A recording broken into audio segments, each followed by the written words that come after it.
So I want to say hello to everyone and welcome you to our webinar today. This is one of Wild Apricot's monthly expert webinars. And today we're honored to have Sherry Marts and Elizabeth Engel on with us today. They are the authors of the recently released white paper titled Include as a Verb, Moving from Talk to Action on Diversity and Inclusion. And they're here today to talk about the challenges that many organizations and nonprofits and associations and all stripes of organizations face with diversity and inclusion, and how you can move your particular organization from, as the title says, from talk to action. And we'll bring Sherry and Elizabeth on shortly. In the meantime, let me introduce myself. There's a picture of me on the left. My name is Donald Cowper, and I'm on the Wild Apricot content team. And beside me, sitting to my right, and he's on the right of your screen as well, is Jason Wiseman, and he'll be on chat to help with any technical issues you might have. So during the webinar, feel free to ask any questions to us, as well as to Sherry and Elizabeth. And to do that, you can use the chat box. And I want to make a couple of quick reminders before moving on. One of those is that I want to let you know that we are recording this session, and we'll be sending you an email with a link to the recording within the next couple of days. So please watch out for that. I also want to let you know that by attending today, you are eligible to earn 1 CAE credit. And we'll get going in just another couple of minutes, but let me briefly say that today's webinar is being brought to you by Wild Apricot. And I know that many of our customers are on with us today, so a big welcome to all of you. But I also know that we have many people here who aren't familiar with Wild Apricot, and I want to send you a big warm welcome as well. And for those of you who don't know, Wild Apricot is membership management software, and it's actually an all-in-one solution for anyone running a membership organization, and that's because you can manage your member and contact database, you can run your events, you can build your website, you can process all your payments, and much more than that.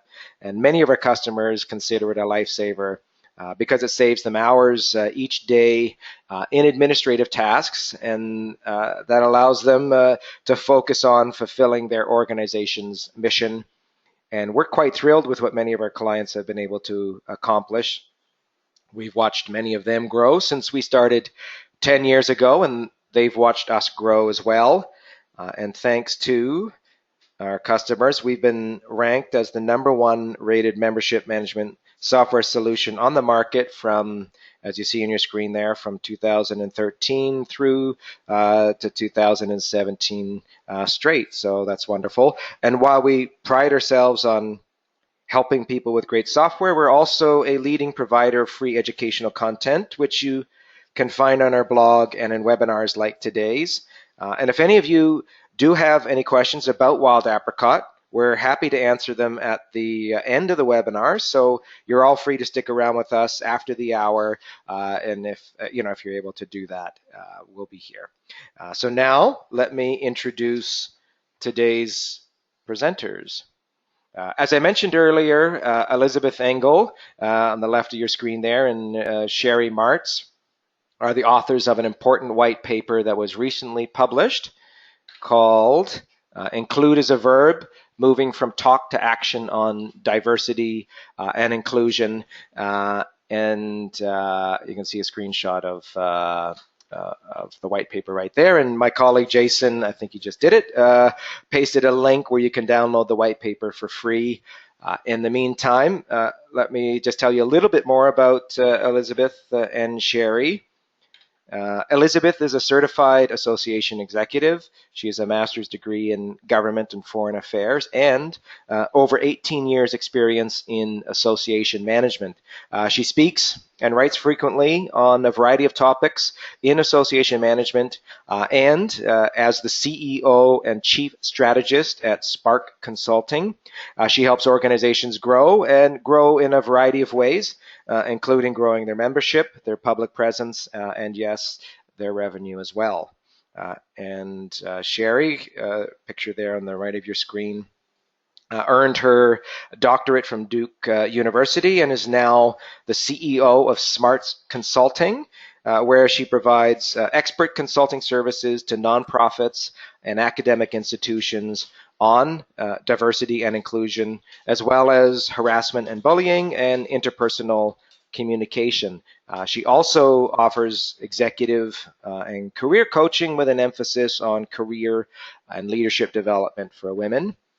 She's a sought-after workshop leader, facilitator, writer, and speaker. And I'm really excited to have them on with us today, and I've really enjoyed working with them leading up to this webinar.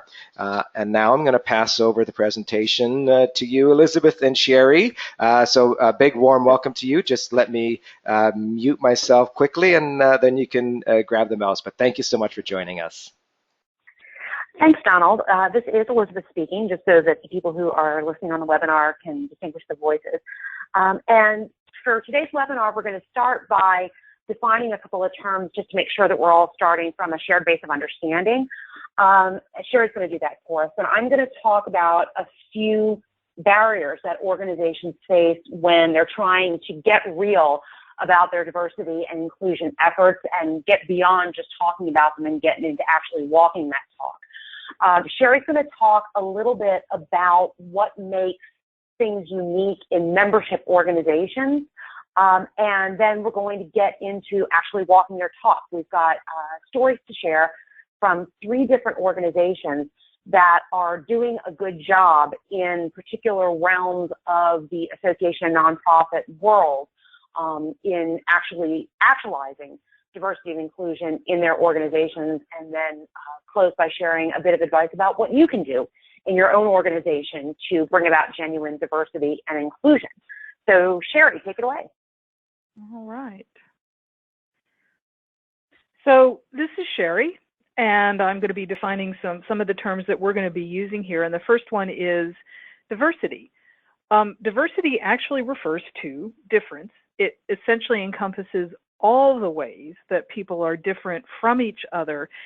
And it's not limited to those differences that we immediately think of when you hear the term D&I, which are generally the differences that are characterized as a protected class under the law. So things like gender, race, religion, sexual orientation, that sort of thing. That diversity is broader than that. There are the visible differences that are obvious when you first encounter someone. There are also some less obvious differences, which can include things like sexual orientation and gender identity, but it also includes things like socioeconomic status and educational attainment and invisible disabilities, things that aren't obvious at first encounter, and also neurodiversity. So things like folks who are on the autism spectrum, for example, or who have other neurological differences that can show up as you interact with them. So like these row of gumballs, you can have a diverse group, right? It's an adjective that this is a diverse group of gumballs. They're all lined up neatly according to color, and it's still diverse. It's when you get into the question of what is inclusion, and our friend Joe Gerstant likes to say that if you go into any organization and ask 10 people to define inclusion, you'll get 8 or 9 different responses, and most of those won't get it. So this is really where the confusion lies. And inclusion is all about the action of bringing people together. So it's not enough to simply have a bunch of multicolored gumballs all lined up.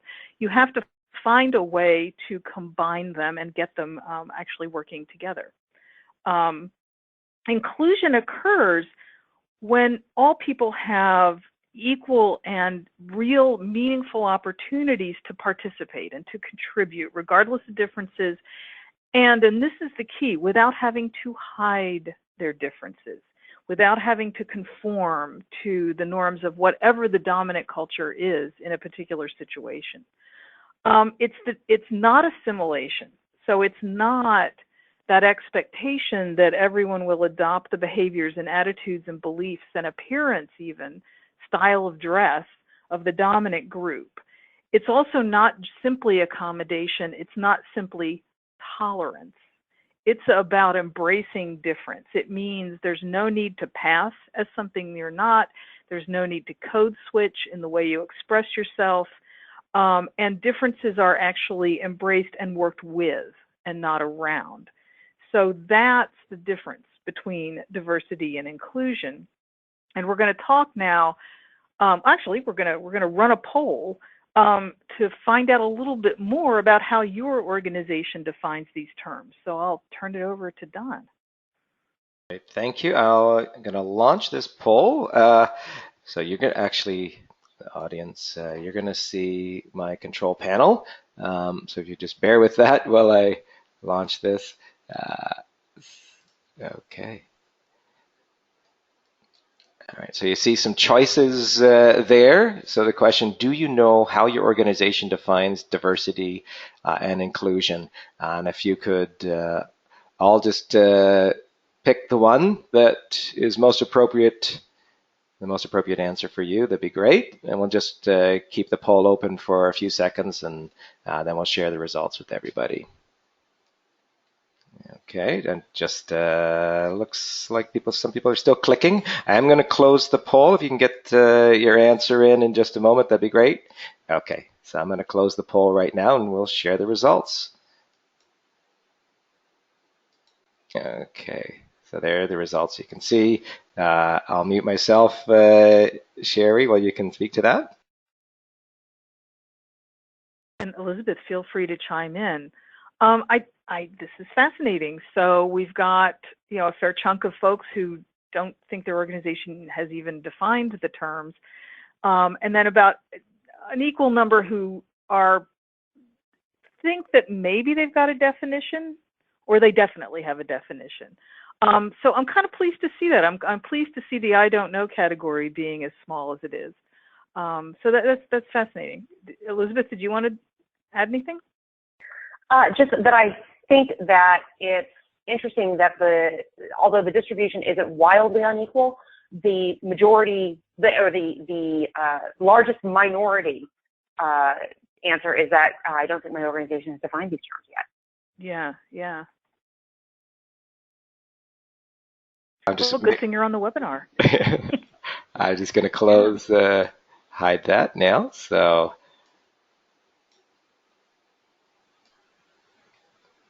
Okay.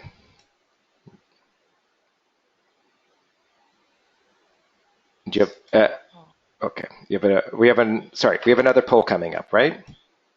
Yes. Okay, so great. This is the second question. Okay, great. So let me just launch this poll. Yes, it's related to the previous question, but not exactly the same.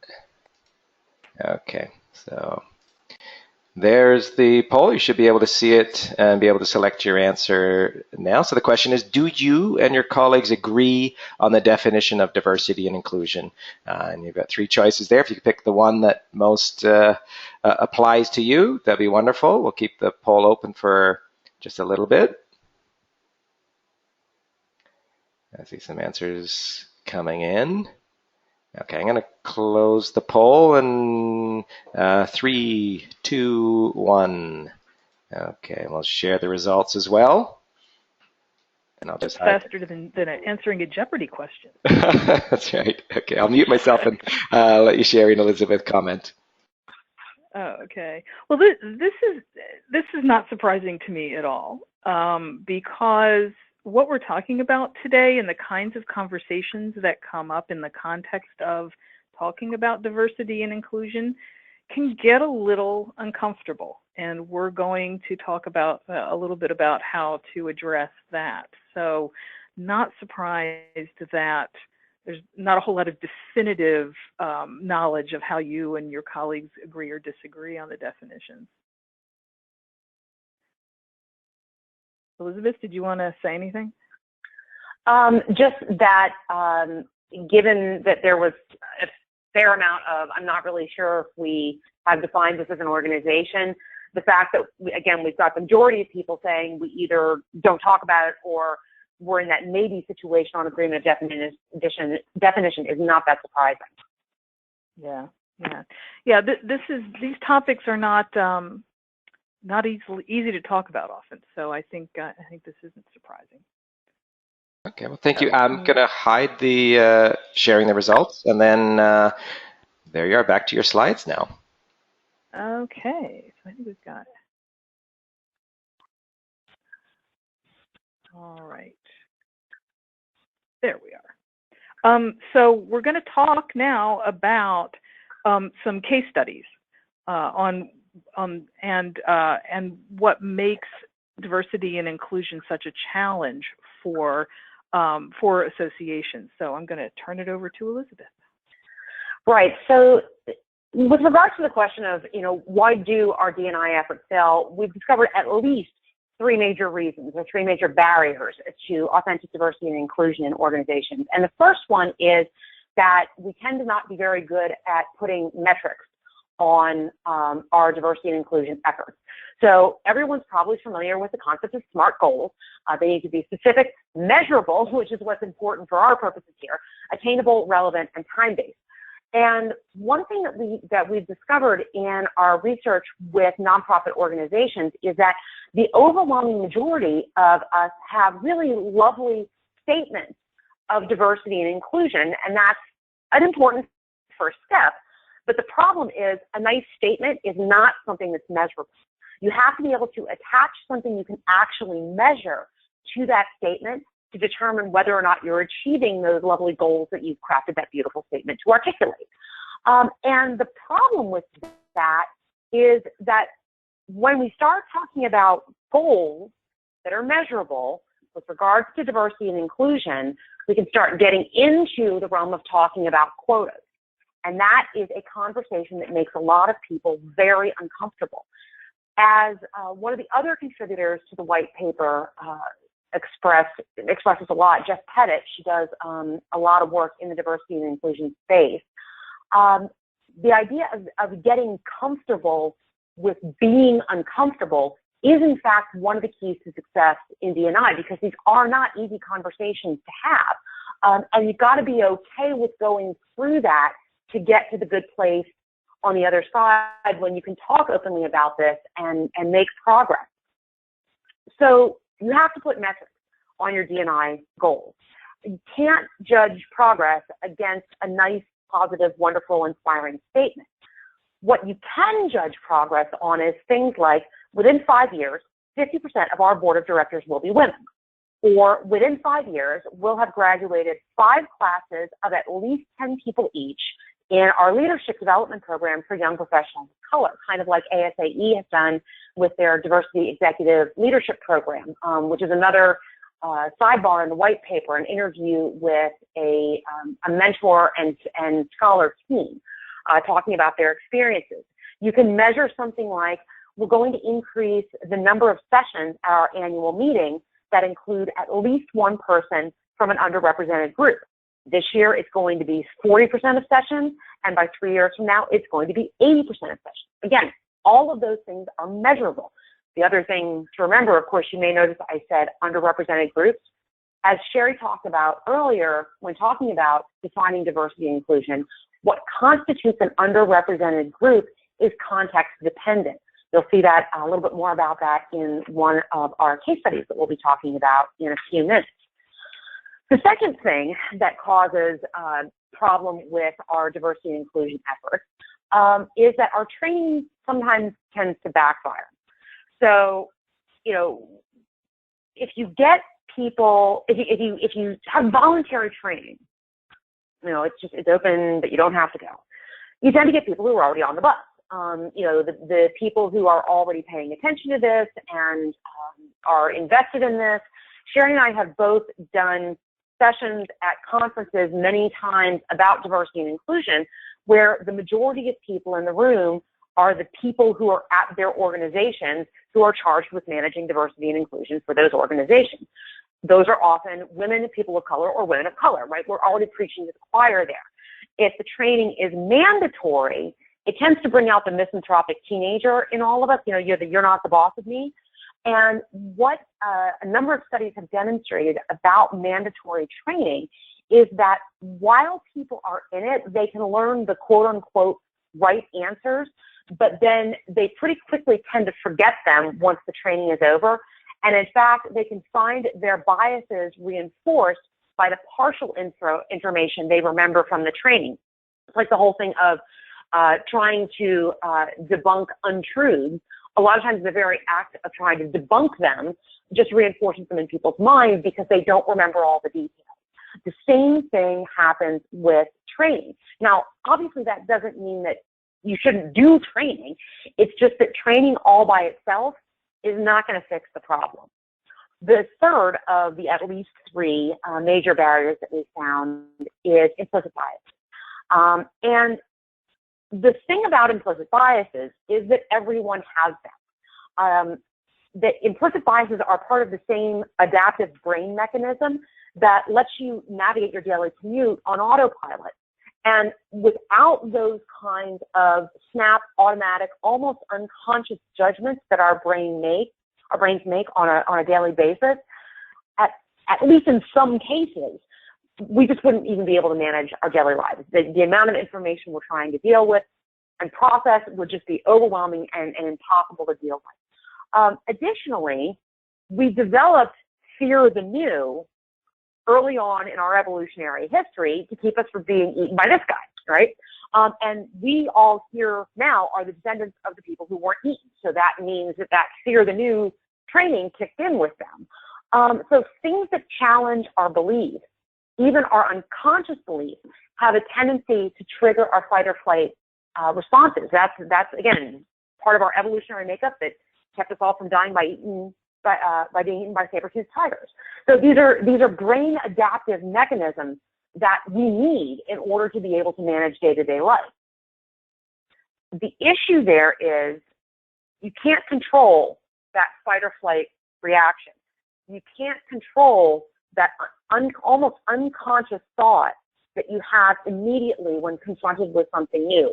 Although there are some things that you can do to try to work on retraining some of those, but those are not completely under your control. As a matter of fact, significant research demonstrates that people can have unconscious bias against things that they themselves are. That's internalized sexism, racism, homophobia, etc. We can all hold biases against our own categories that are operating at that automatic, subconscious, fight or flight kind of level. That's not where combating implicit bias comes in. Combating implicit bias comes in when you have your second thought, your first conscious thought, and even more importantly, the first action that you take in response to those thoughts. And that is, in fact, completely under your control. Sherry? Okay. So I'm going to talk a little bit about one of the reasons, or one of the things that Elizabeth and I found really fascinating in the research and the work that we did, and that is what makes membership organizations unique and different from for-profit businesses, for example. So I'm going to talk a little bit about some of those, and then we're going to dig into some case studies. The first thing I want to talk about is that, well, essentially what makes membership organizations unique are the number and quantity and quality of the relationships we have. So as with any other business, you have yourself at the center of all of this, you and your workplace. You have the workplace. So is your workplace diverse? Is it welcoming? Have you addressed issues like implicit bias within your workplace? But then beyond that, we have the interactions that we as in membership societies have with our volunteer leaders, which are qualitatively different than the relationship that for-profit businesses have with their boards. in part because our board members are also members of the association, and that's where the circle gets even bigger.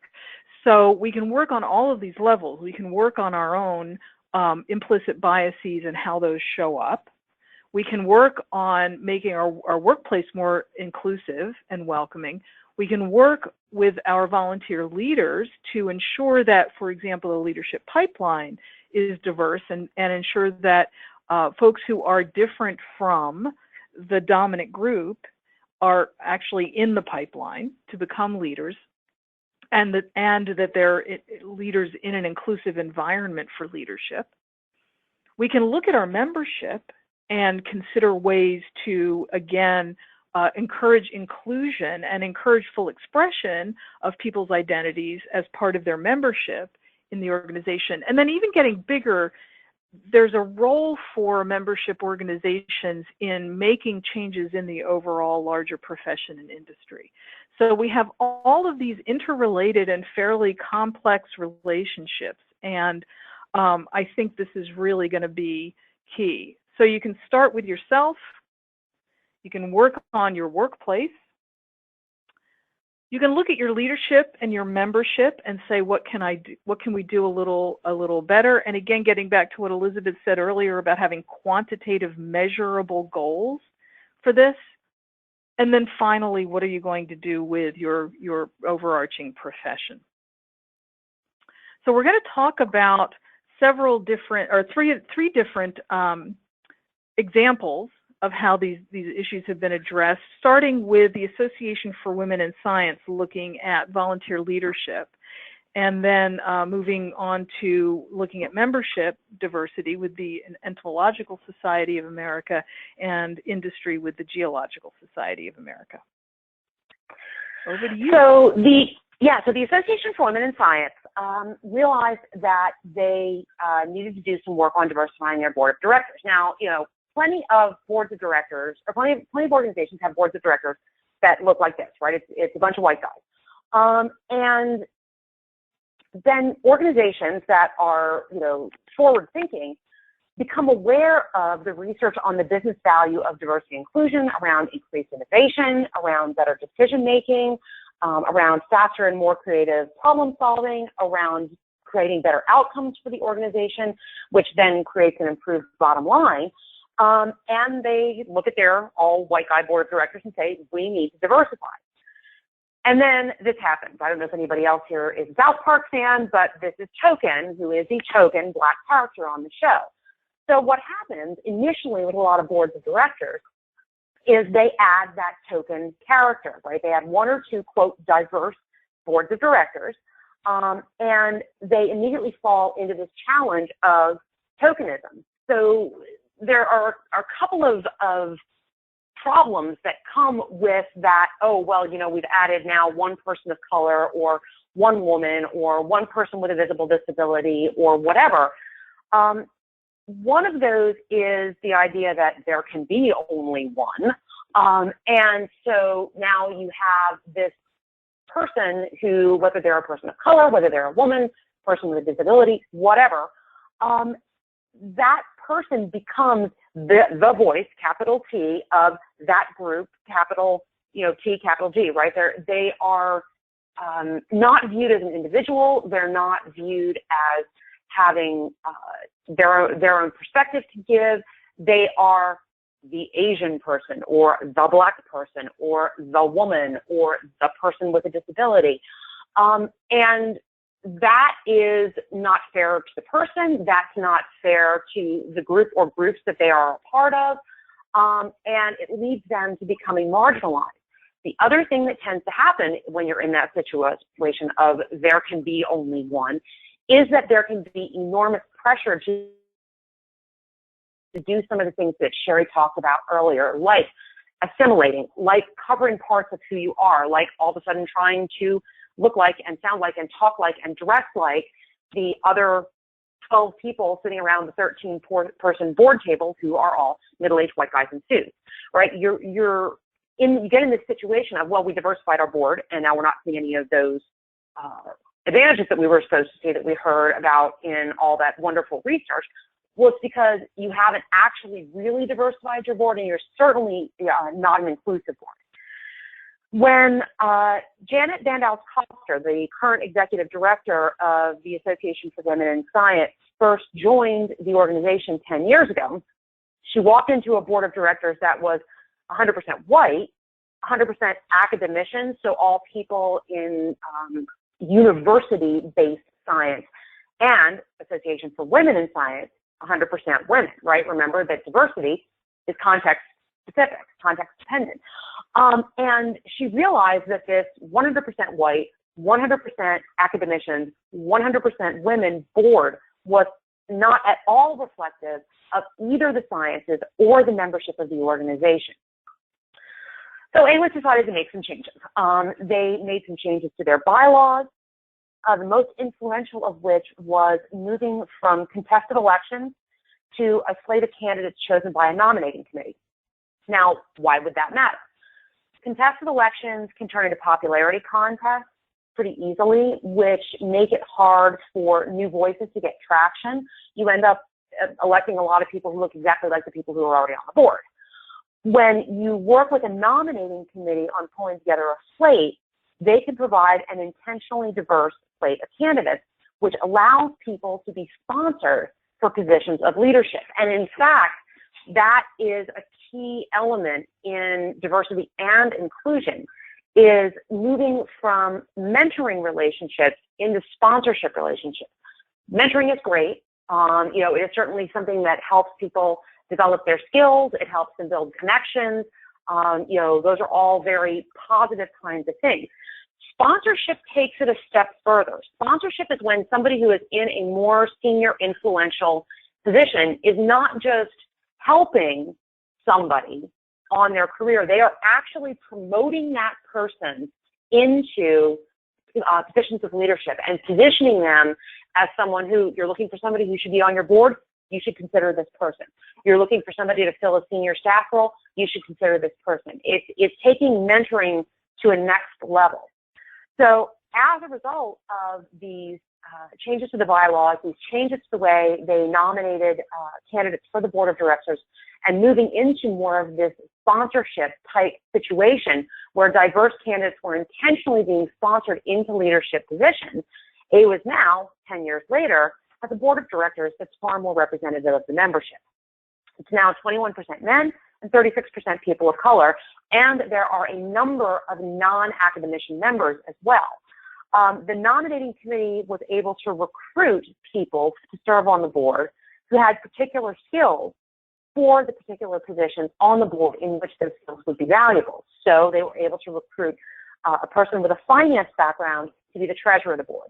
They were able to recruit a person who owns her own lobbying and advocacy firm to take the charge on their advocacy efforts. So Donald, I think we have our next poll question coming up. Yes. Yes, please launch the How Diverse is Your Board of Directors poll. Okay, great. I will do that. Again, you may see the control panel, so just bear with me on that. And we'll launch the poll right now. So you should see it up on your screen. And my tongue got tied, as Elizabeth said, the question is, how diverse is your board of directors? You got 4 choices there. Again, just pick the one that best applies to you. The board is homogeneous. We have token diversity. We have genuine diversity. We have genuine inclusion. I'll let the poll run for just a few more seconds. See people clicking through. Okay. If you could get your answers in, that'd be great. All right, I'll do a little bit of a countdown and then close the poll. So 3, 2, 1. Okay, I'm going to close the poll. Thank you, everybody. And I'll share the results so we can all see them. And there are the results there. And I'll just mute myself and let Elizabeth and Sherry speak to the poll, the answers. Yeah, it's interesting to me that this breaks roughly in thirds, particularly, particularly if we combine, we have genuine diversity and genuine inclusion. I think that shows that in the nonprofit space, there's attention being paid to this, and there's progress that's been made. Obviously, we still have a ways to go. 28% are saying the board's homogenous. And another 38, have indicated that there's token diversity. But I think my suspicion is if we had asked this question 10 years ago, we would have had a lot more people on that homogenous / token. And I don't know, Sherry, what do you think? Yeah, I think, again, this is not terribly surprising. I also agree that it's a sign of progress. I think that being able to nudge the token and the genuine diversity crowd down into genuine inclusion while prodding the homogeneous board group to diversify a little bit is probably where the future lies, for sure. So I'll just Don, can you go ahead and flip us back to the presentation? Yeah. So then Sherry can talk a little bit about what's going on at the Entomological Society. Okay, great. So thank you. So I've hid that, and you've got back to your slides. So thanks so much. Okay. Oops. So I was going to title this "Entomologists No Longer Bugged by Harassment," but then I thought that would just be too painful. So the Entomological Society of America, their membership comprises folks who work with insects primarily, including everything from academicians who do research in laboratories, field scientists who actually go out into the fields, and folks like your local pest control company get certified by the Entomological Society. So they have a very more occupationally diverse membership than a lot of scientific societies. They have been working to address the challenges facing women and other underrepresented minorities in their field for a number of years. And one of the things they realized was that women were leaving entomology, but they weren't leaving biology. And so the question then became, what is it about entomology, and in particular about entomological field work, that might be problematic for women? And so the whole question of sexual and gender-based issues, in particular harassment, was kind of in the air looking at this. And then one of the staff people pointed out to Dave Gamble, who's their executive director, that some of the computer science conferences, things like hackathons and open source software conferences, and even things like Comic-Con, the big comics and gaming convention in San Diego, had started to adopt a code of conduct specifically for their meetings that essentially said this behavior, in particular sexual and gender-based harassment or any other kind of harassment or bullying, is unacceptable behavior, and if you do this, you'll be asked to leave.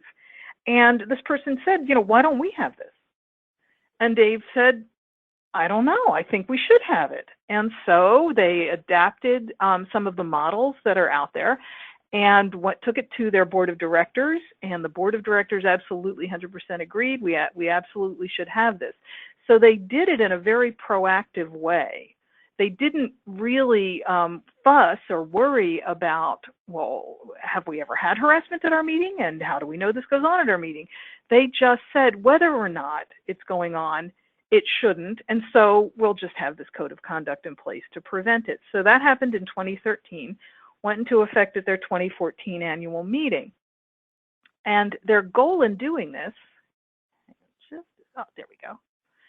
Their goal in doing this is to really resolve issues and deal with anyone who violates their meeting code of conduct in such a way as to make sure that targets of the harassment or bullying know that they are welcome, that ESA is doing everything it can to make their annual meeting a safe place.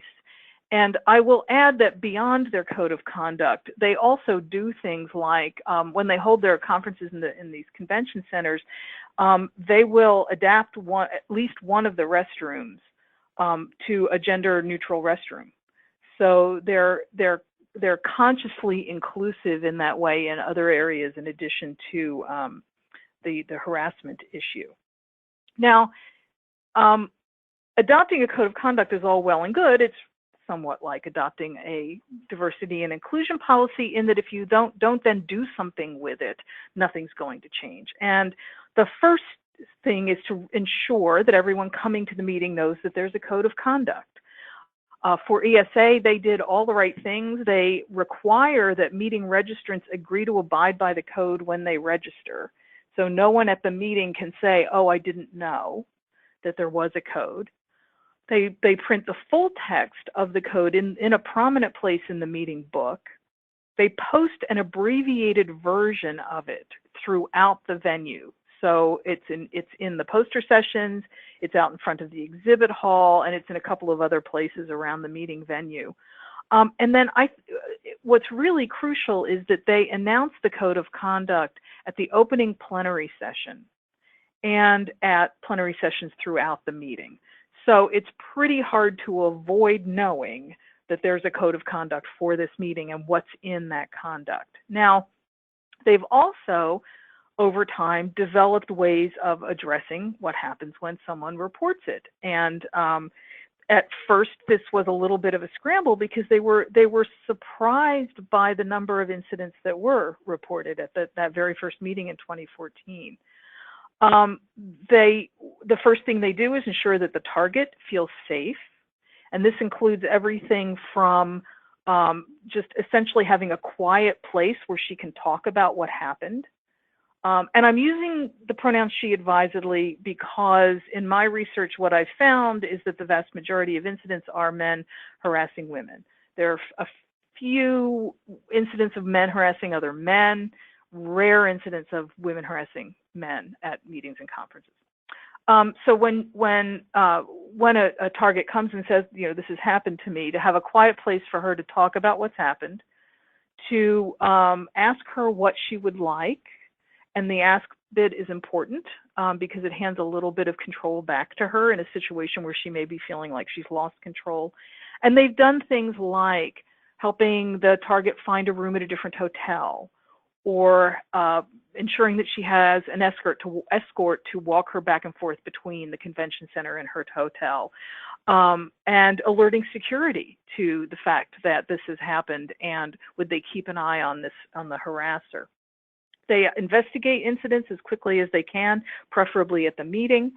And if it's serious enough, the concern is that allowing the harasser to stay at the meeting endangers others. And in fact, this has happened in that they had an incident reported, and that particular harasser, by the time they tracked him down, had already harassed somebody else at the same meeting.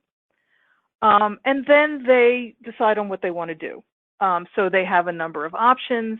One might be, if this is simply someone who's clueless, just sit them down and clue them in. Don't act this way. Don't talk to women this way. Don't behave this way. Don't make these kinds of comments. You're violating the code of conduct. And then, you know, let them out into the general population. But if the incident is repeated or egregious, to ask them to leave the meeting. And then sometimes it even rises to the point of telling them they can no longer come to the meeting. And organizations need to think about also, if this rises to the level of a violation of your ethical rules in your profession or in your association, to consider whether you want this person to actually be a member of your organization. The other thing they have in place that I think is really key is there is an appeal process. So even though they've asked the harasser to leave the meeting and revoked their meeting credentials, that person has the opportunity to appeal that decision after the meeting. So what's this meant for their meeting? Well, the folks who have filed the incident reports with them have reported that they've been very satisfied with how the code is being implemented and enforced. I will say that among women who work in field biology and in the natural sciences, the Entomological Society is definitely gaining a reputation for holding a meeting that is safe and welcoming to everyone, not just women, but also pretty much every other category, including scientists who come to the meeting from international venues who have reported that they experience less xenophobic bullying at the ESA meeting. And I think all of this simply bodes well for the future of these budding entomologists, because what kid doesn't like bugs? So we're going to go to a poll now, I believe. We have another poll question for you. I'll just launch that. Thank you. Okay, this is our last poll, I believe, for today. So let me just launch it. The question is, how does your organization address harassment and bullying at events? Again, pick the choice that most applies to you or feels right. First, pretending it is not happening. Have a policy, but don't really promote it. Third option, require attendees to agree to the policy and don't enforce it. Or does your organization require attendees to agree to the policy and strongly enforce? So I'll give you just a few moments to make your selection. And I see that a lot of people are still clicking through. So I'm going to close the poll very shortly. So if you can get your click in, that'd be great. Thank you. So I'll just do a little bit of a countdown as I have been doing. So 3, 2, 1, closing the poll. Thank you. All right. Thanks everybody for participating. I'm going to share the results and let Elizabeth and let me just share the results. Let Elizabeth and Sherry speak to it, and I'll just put myself on mute. So back to you, Elizabeth and Sherry. So yeah, this is a little dismaying, although I think there is a sign of progress in that very last line.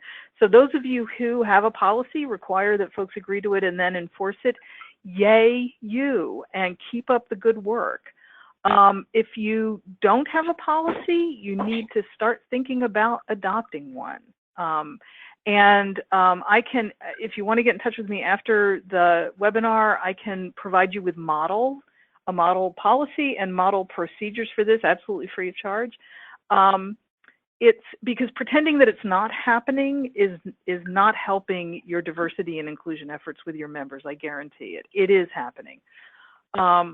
If you have a policy but no one knows about it, what's the point?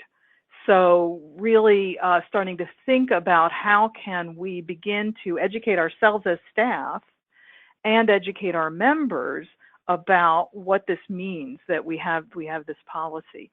I'm happy to see the small number of folks who have a policy and don't enforce it. But I think that this just shows the need for a whole lot more work in this area.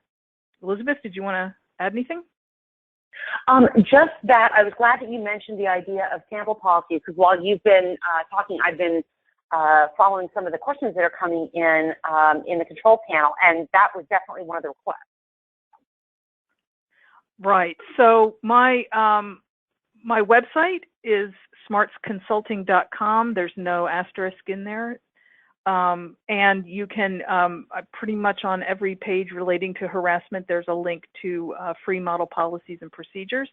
You will need to give me your email address, but that's only because if I update them, I will email them to you, and that's the only time I will get in touch. So no spam.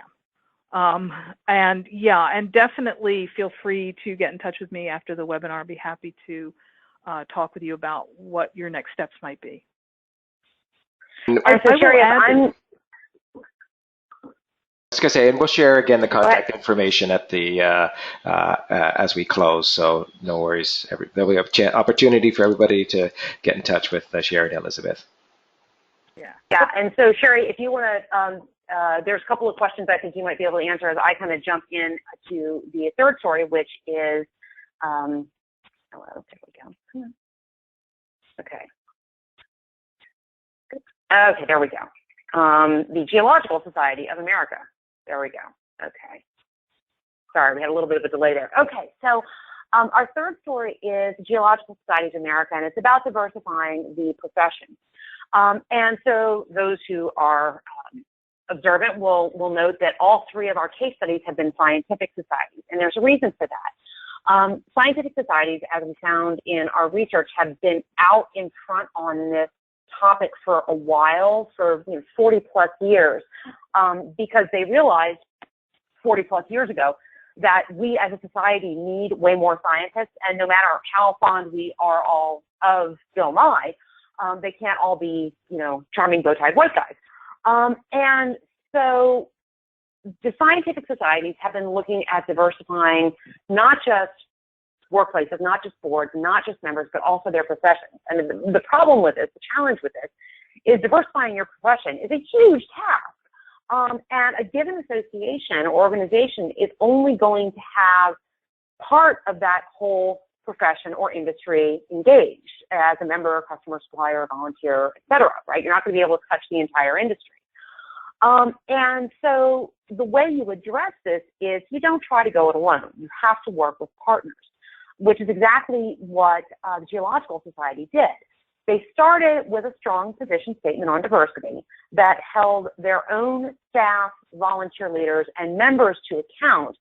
That position statement also included recommendations for individual geoscientists, regardless of their membership status, geoscience educators, parents, students, and even public officials who touch on the geoscience profession.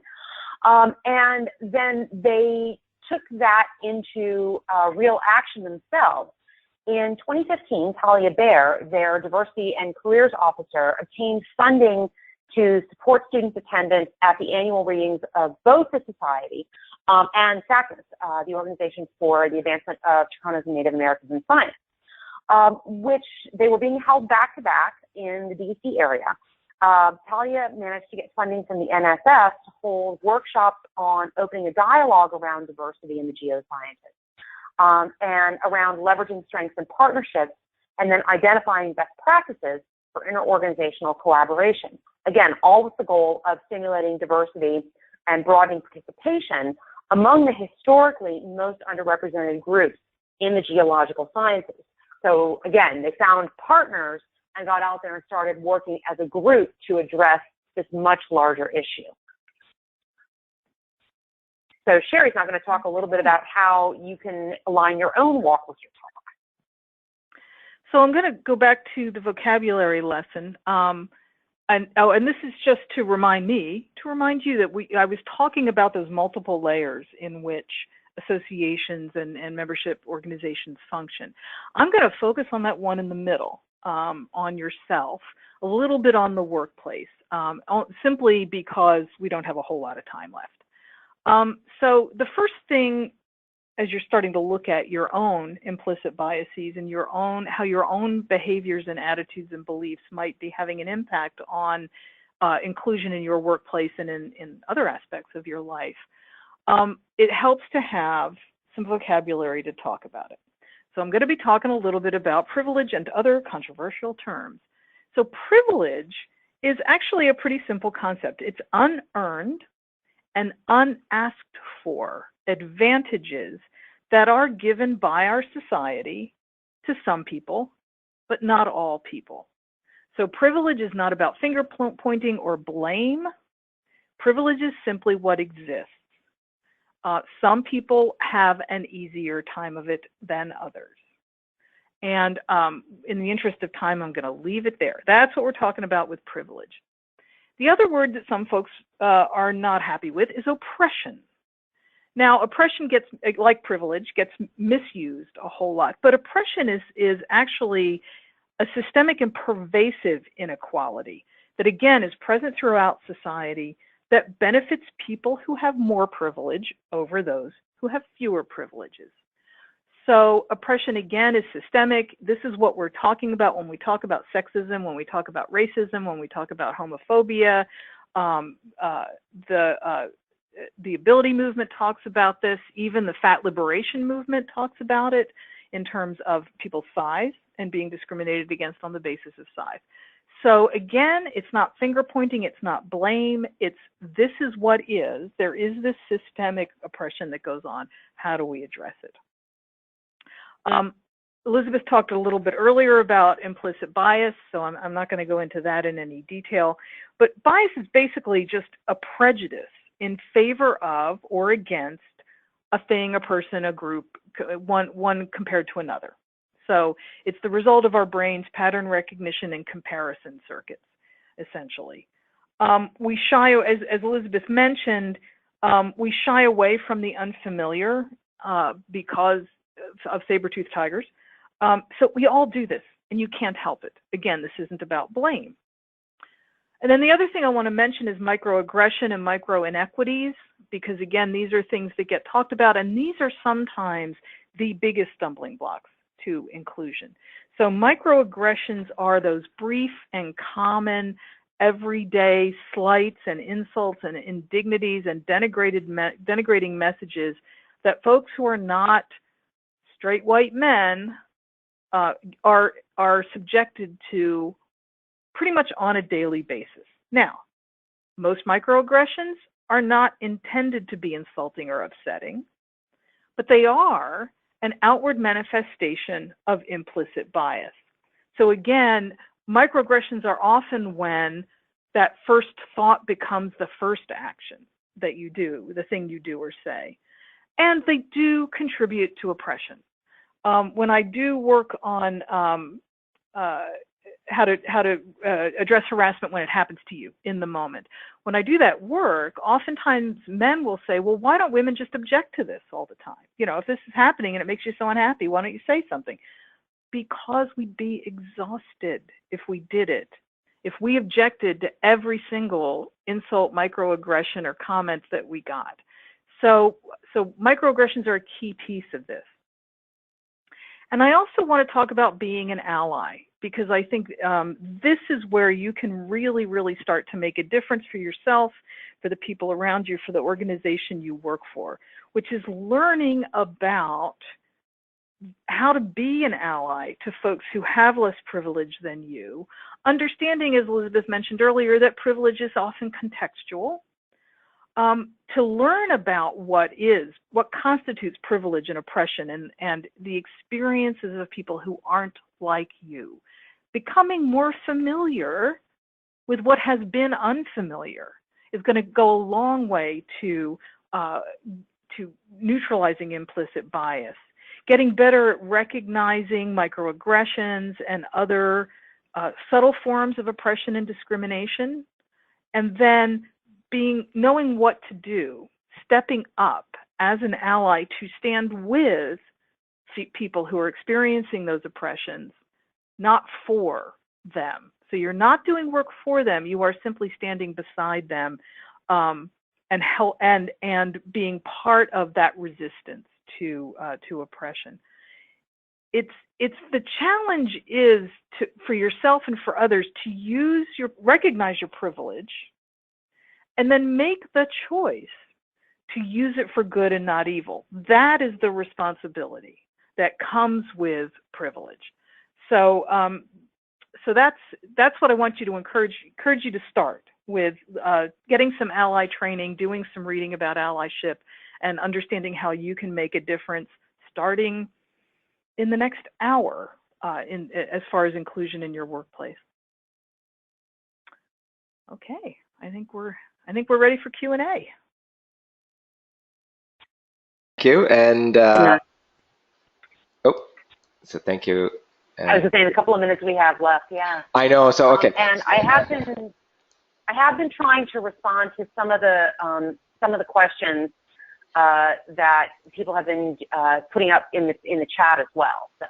Okay. Yeah, but thank you. And yeah, this is one where you definitely want to have more time. So, but first of all, let me just say that we will be moving a conversation over to Facebook for anyone who is on Facebook and wants to participate. And Jason, if you bear with us, we'll share that very shortly. But let me just see if we can go very quickly, rapid fire through maybe one or two questions, and then we'll do a wrap up, and then Jason can take questions about Wild Apricot, and we can move the conversation about diversity and inclusion over to Facebook. So one of the questions was... so Donald, actually, there's one here I do want to answer, because we didn't define harassment, and it's somebody asking about this. So Absolutely. The question is, did we define harassment, wondering whether that includes being hit on, and yes, this is not uncommon in our organization. So harassment is any unwelcome or unwanted attention. So yes, if you're being hit on and it's not a mutually flirtatious or mutually consensual situation, that constitutes harassment. And that is actually the legal definition of harassment. The Supreme Court developed a new standard that they called the reasonable woman standard for judging whether a situation was hostile or harassing. And it is entirely defined from the point of view of the target. So if it feels like harassment to you, if it looks like harassment or smells like harassment, it's harassment. Thank you, because we're actually, we are right at 3 o'clock. So let me just, Jason is going to, well, first of all, thank you so much, Elizabeth and Sherry. I really enjoyed it. I learned a lot leading up to the webinar and at this webinar, and I'm sure everyone else did as well. I want to let everyone know that we are recording this. We'll follow up in the next day or two with an email with a link to the recording where you can get that, and a link to the book and other links that we shared. And Jason is going to paste the Facebook group. He already did, so you see that in the chat window, and we can go there and carry on the conversation. There were a lot of questions. Please feel free to post them in Facebook, and we'll get them answered. And then I also want to say that we wanted to give everyone here a chance to ask about wild apricot, and if you did have it. Donald, I did want to pop in with one more thing real quick. For sure. Before you go into the wild apricot question. So as Sherry and I were working with Donald on setting up this website, I am not joking. This next slide showed up, the Dalai Lama on Twitter you can see the date stamp, May 30th, right? This is when this whole thing is already in process. And I just think it's a good thought to leave this topic with. Which is, although bringing about interchange is difficult, it is absolutely worthwhile to try. What is important is to try our best. And one of our contributors was Jess Pettit, and she has just come out with a book that, if I recall correctly, is titled "Good Enough Now." And this is one of the points that she makes in a lot of her D&I work, is that this is a journey. And we're all on the process, on the path, on the way to becoming better about this, to becoming more inclusive, to having a more developed understanding of diversity. And the important thing is to try your best today, and then try your best tomorrow, and then try your best again the day after that. Well said, and I certainly agree with that sentiment. It's a good sentiment to end the top of the hour with. So, and Jason, actually, the next slide there was your contact information, and I know Jason's just going to paste that in there to make sure that everyone here can reach out to you, to both of you afterward. There's the. He'll post Elizabeth's website and Sherry's website. So thank you. And then, the Facebook group, you got the link for that. And then, as I said, if anyone is interested in wild apricot, we do offer a 30-day free trial. Jason will paste the link in to that now, and you can click on the link. When you'll be taken to our website where you can enter your email, your name, organization name, and you're ready to go with your free trial.